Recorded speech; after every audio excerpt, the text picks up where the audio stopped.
మంచి సూచనలు ఇస్తారు, సలహాలు ఇస్తారని అనుకున్నాం అధ్యక్ష. మళ్ళా ఊకదుంపుడు ఉపన్యాసం చెప్తూ ఎవరో రాసిన స్క్రిప్ట్ను వాడుతూ ఈరోజు ఏంది అధ్యక్ష, ఇది మా జాతీయ పార్టీది, కాంగ్రెస్ పార్టీ జాతీయ పార్టీ.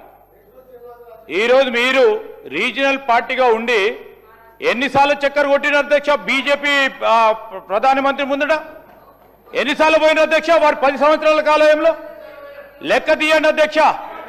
ఈరోజు మాది మా జాతీయ పార్టీ, మా అధిష్టానం కాంగ్రెస్ పార్టీది. ఢిల్లీ నుంచి రాజకీయం ఉంటుంది, ఢిల్లీకి ఎన్ని మార్లైనా వెళ్తాం. అదేవిధంగా రాష్ట్ర ప్రయోజనాల గురించి ఎన్ని మార్లైనా ప్రధానమంత్రితో కలుస్తాం, మంత్రులతో కలుస్తాం, చూపెడతా ఉన్నాం ఫలితాలు. మీలాగా పోయి ప్రభుత్వాన్ని కాపాడుకునే ప్రయత్నం చేయలే. ఈరోజు కూడా చెప్తా ఉన్నాం అధ్యక్ష, ఈరోజు వారు చెప్తా ఉన్నారు ఎన్ని మార్లు పోతారని. ఎవరు రాష్ట్ర ప్రయోజనాల గురించి పోతా అధ్యక్ష? రాష్ట్ర ప్రయోజనాల గురించి పోతంటారో చెప్పండి అధ్యక్ష. ఇక్కడే ఉండమంటారా అధ్యక్ష? జిద్దు రాజకీయం చేయమంటారా అధ్యక్ష? ఈరోజు మేము తల ఒగ్గైనా రాష్ట్ర ప్రజలకు సంబంధించిన అభివృద్ధి సంక్షేమం విషయంలో ఢిల్లీకి వెళ్తాం, తప్పకుండా నిధులు తీసుకొచ్చే ప్రయత్నం చేస్తాం. వారు ఇస్తారు ఇయ్యరు, బీజేపీ మరి ప్రధానమంత్రి గారు కానీ వారి మంత్రులు కానీ.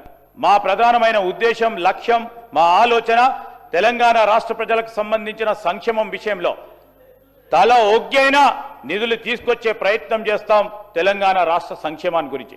దయచేసి చెప్తా ఉన్నాను, ఈరోజు కేటీఆర్ గారు అనుభవజ్ఞులైన మంత్రిగా పనిచేసినారు. అపోజిషన్లో ఉండి సత్యదూరమైన మాట్లాడితే బయట వాస్తవాలు మాట్లాడితే ఒప్పుకుంటాం అధ్యక్ష. ఈరోజు మీరు ఫ్లాప్ అయిన సినిమా అంటున్నారు. ఫ్లాప్ అయింది 2023లో, ఫ్లాప్ అయింది మీరు. సరే ఫ్లాప్ అయింది అనుకోవచ్చు, సినిమాలు అప్పుడప్పుడు ఫ్లాప్ అయితే అనుకోవచ్చు.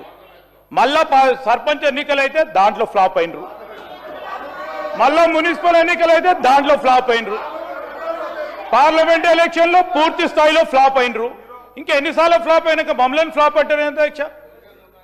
ఏంది అధ్యక్ష? మీరు ఏదైనా వాస్తవాలు ఉంటే మాట్లాడండి.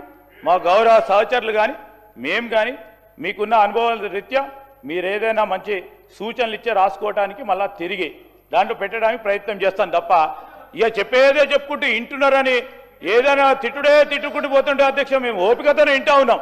మా మంత్రులం కానీ మేము కానీ నిన్న సిఎల్పి జరుగుతూ ఉన్నప్పుడు ముఖ్యమంత్రి గారు వారు చెప్పారు, వారు ఏదైనా మంచి మాటలు మాట్లాడితే రాసుకొని తిరిగి ఏదైనా మంచి విషయం ఉంటే మనము బడ్జెట్ పెడతా ఉన్న సందర్భంలో కానీ డిమాండ్స్లో కానీ దానిలో మార్పు తీసుకొచ్చే ప్రయత్నం చేద్దామని ఒక మంచి సానుకూలంగా మాట్లాడితే మళ్ళా అదే భాష అధ్యక్ష, అదే చెప్పిందే చెప్పుకుంటూ